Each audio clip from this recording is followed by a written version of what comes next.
இங்க ஒரு சின்ன பையனுக்கு ஐஸ்கிரீம்னா ரொம்ப பிடிக்கும். ஒரு நாள் அவங்க வீட்டு வாசல்ல இது சத்தம் கேக்குதுன்னு கதவை திறந்து பாக்குறான்.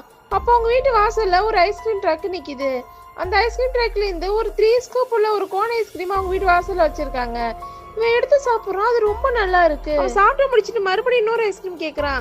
அதுக்குள்ள அந்த ட்ரக் அங்கிருந்து போயிடுது. அந்த ட்ரக் அங்க போனோடனே அவன் அழ ஆரம்பிக்கிறான். அடுத்த நாள் ஃபுல்லா அந்த ஐஸ்கிரீமை பத்தியே யோசிச்சுட்டு இருக்கான். அவன் ஃப்ரெண்டு கிட்ட அந்த ஃபிளேவர் ஐஸ்கிரீமை பத்தியும் சொல்றான். ஆனா அவன் ஃப்ரெண்டு அதை நம்பாம அவன்கிட்ட இருக்க ஒரு ஐஸ்கிரீம் எடுத்து கொடுக்குறான். அதை சாப்பிட்டோன்னே இந்த சின்ன பையன் அதை துப்ப ஆரம்பிச்சிடுறான். மறுபடியும் அவங்க தெருவுக்கு அந்த ஐஸ்கிரீம் வண்டி வருது. இவன் சந்தோஷமாயி கீழே ஓடி போய் ஐஸ்கிரீம் வாங்கலான்னு போறான். அவங்க அம்மா காசு தர மாட்டேங்கிறாங்க. ஒரு வழியா அவங்க அக்கா கிட்ட காசு வாங்கிட்டு போறதுக்குள்ள அந்த ஐஸ்கிரீம் வண்டி அங்கிருந்து போயிடுது. அவன் அந்த ஐஸ்கிரீம் வண்டி பின்னாடியே ஓடிட்டு இருக்கான். அந்த வண்டி நிக்காமலே போயிடுது. அடுத்த நாள் காலையில 3 மணிக்கெல்லாம் அந்த வண்டி சத்தம் கேக்குது.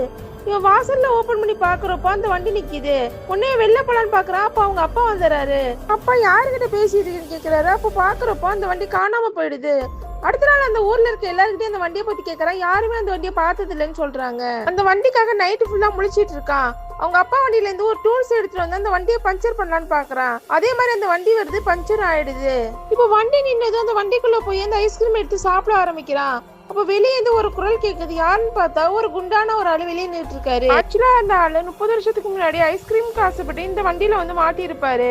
இப்ப இந்த பையன் வந்தோடனே அவருக்கு விடுதலை கிடைச்சிடுது. இந்த பையன் மாட்டிக்கிறான். இப்ப அந்த ட்ரக்கோட கதவை மூடிட்டு உன்ன மாதிரி ஒரு பையன் வர வரைக்கும் நீ இந்த வண்டியில தான் இருக்குன்னு சொல்லிட்டு அவனை அனுப்பி வைக்கிறாரு. அந்த வண்டி அந்த ஊரை விட்டு போகுது. உங்களுக்கு இந்த மாதிரி என்ன ஐஸ்கிரீம் குடிக்கணும் மறக்காம கமெண்ட் பண்ணிட்டு போங்க.